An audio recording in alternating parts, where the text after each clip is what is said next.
I'm going to turn it over to DA Michael Dougherty.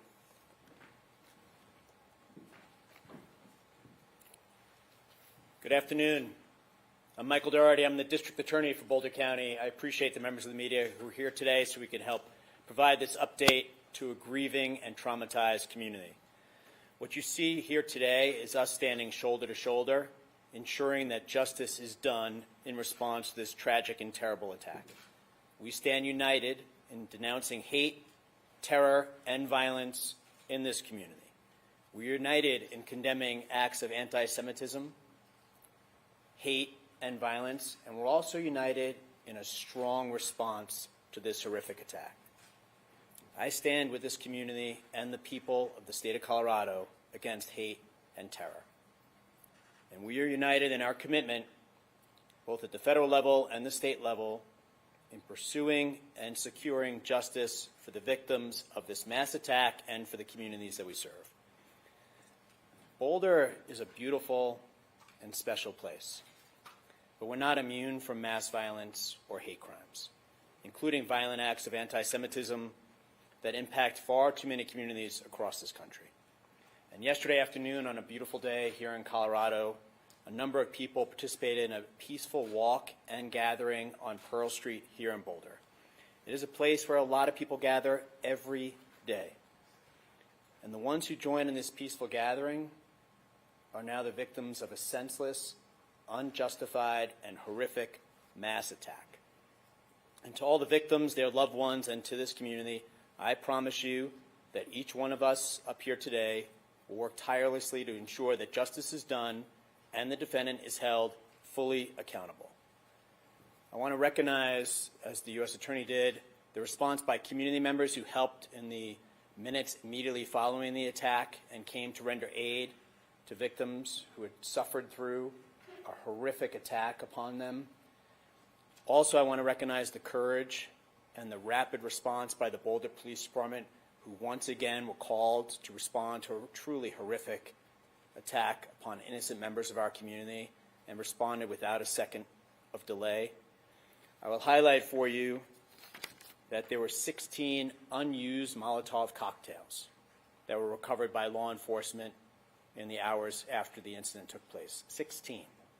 So I really want to thank the Boulder Police Department and their law enforcement responders, as well as the first responders who provided medical aid to the victims. But that rapid response with the recovery of the 16 unused Molotov cocktails, I think, speaks for itself. Our office and the U.S. Attorney's Office will be working closely together and in coordination with one another to ensure that the defendant is held fully accountable. As you heard from the U.S. Attorney, the U.S. Attorney's Office will be prosecuting the hate crime against the defendant. Our office will be prosecuting the attempted murder charges and related charges at the state level. This approach will accurately reflect the actions the defendant is alleged to have taken and the harms that he caused. It will allow us to secure a verdict, an outcome, a sentence, whereby he'll be held fully accountable. It's been done, and by it I mean federal and state prosecutions jointly, has been done in other cases, most recently the Club Q mass shooting down in Colorado Springs. At the time the arrest affidavit and warrant were filed with the state court yesterday, there were 8 victims identified, and I'll touch briefly now on the charges that were filed at the state level, as well as the possible sentences he faces if convicted on those charges. So there were 16 counts of attempted murder in the first degree. 8 of those counts are for attempted murder with intent and after deliberation. The other 8 counts are attempted murder with extreme indifference, so 16 counts total.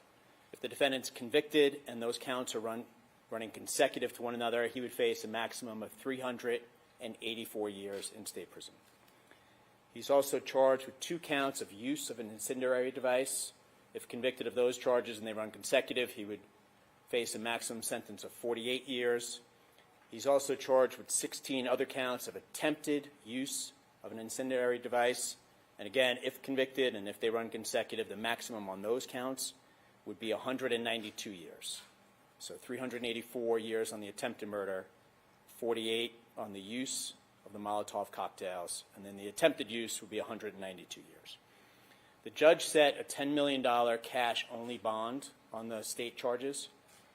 As you are aware, he's going to be going before the judge this afternoon at the jail. I believe that is scheduled for 3:30, but I rely on the sheriff's office to communicate with members of the media of the exact time. Thanks to the investigation by federal, state, and local partners, and I just want to highlight for you, this is a horrific attack. But as district attorney, when I walk into this building and I see the FBI, Boulder PD, and all the law enforcement partners working, it's the exact response I hope to see.